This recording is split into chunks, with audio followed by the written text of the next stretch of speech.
There is a parable that Jesus said unlocks every other parable. A story that isn't just a story, but potentially a cipher. In the Gospel of Mark, Jesus doesn't suggest.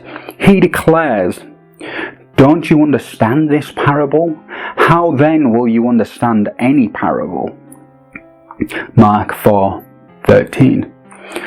This is the parable of the sower, and it may be the most misunderstood teaching in the New Testament.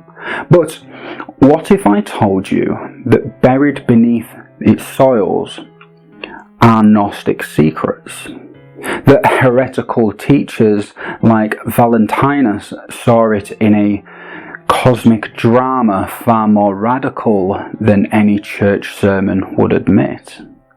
But before we begin, smash that like button and hit the subscribe button for more hidden and forbidden knowledge. Think about it. The information I share here on this channel, pick any video, the heresies and challenge to the mainstream would have me executed as a heretic in the past, obviously. So, with that in mind, without being there, thankfully, let's crack this one wide open. The parable itself.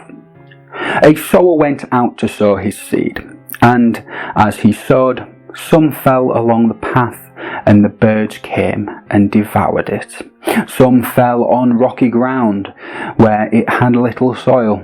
It sprang up quickly, but when the sun rose, it was scorched.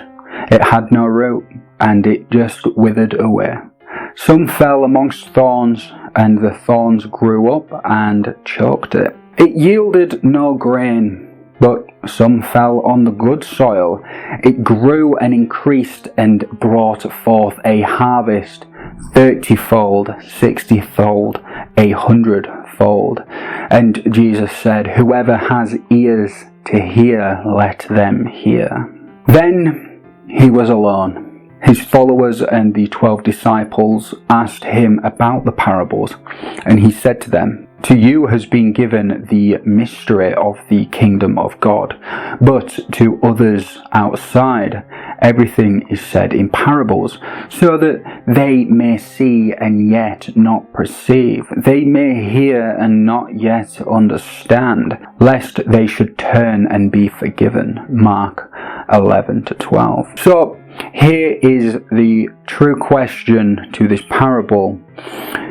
Why would he intentionally hide the truth in riddles? And if this parable is truly the key to understanding all other parables, what are we missing by taking it at face value?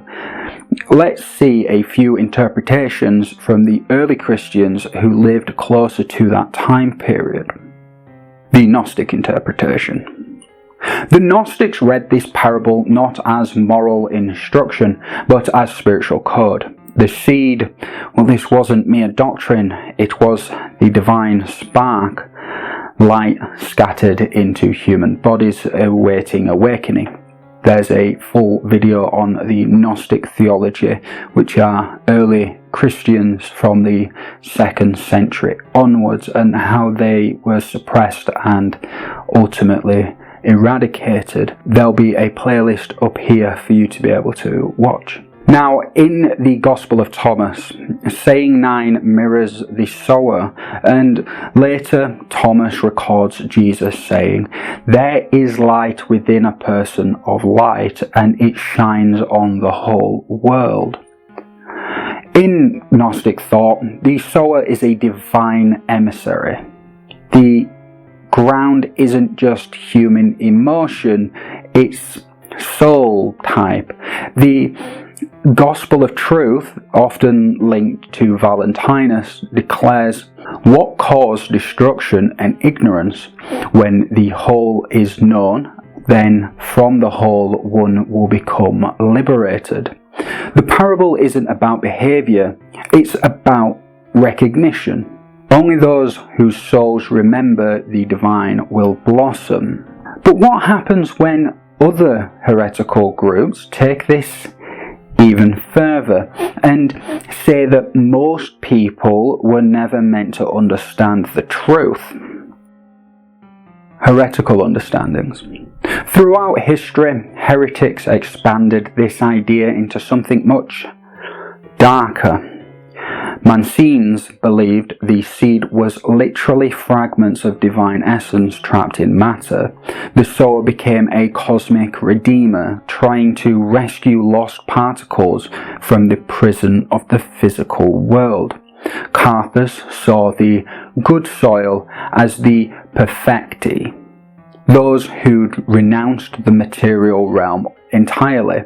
Everyone else doomed to cycle endlessly in thorny illusions. The Sethians took it even further. Only the descendants of Seth could even receive the seed. All others were doomed from birth, unredeemable. To them, the parable wasn't encouraging, it was damning. Most people aren't just deaf to the truth, they were never capable of hearing it to begin with.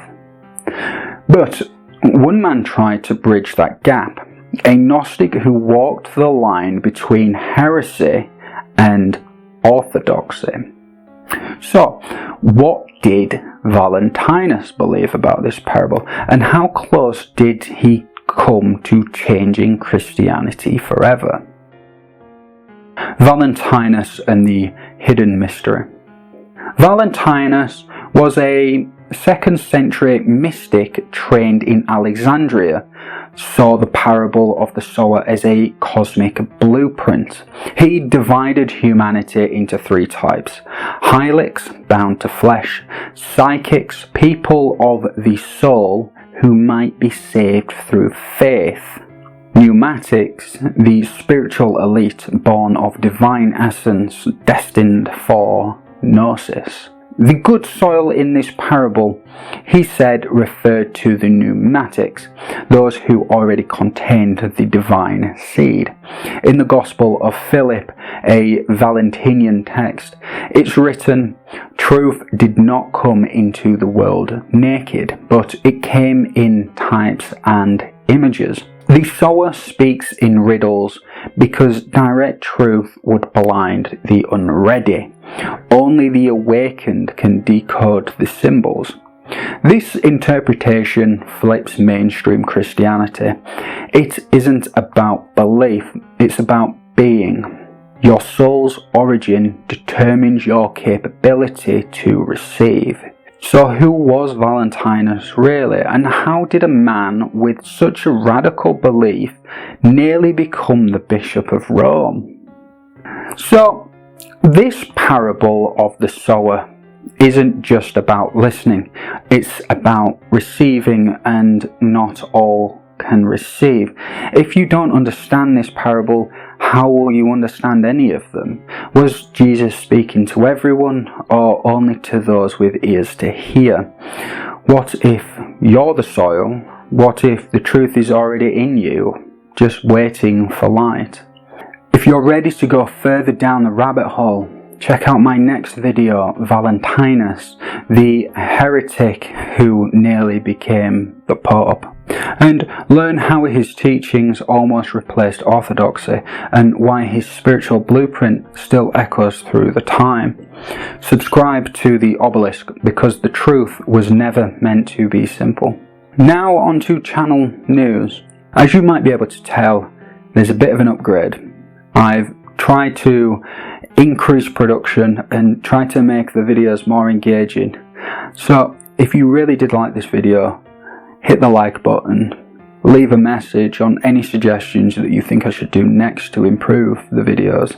I am really new at this. I've only been at it a couple months and we're already at nearly 170 subscribers, I believe, last I checked. Yeah, it's always an awkward one, but with increased production, especially some of the animations that you might have seen in the last few videos, comes extra cost. So I'm thinking about setting up some form of Patreon or a buy me a coffee or something like that.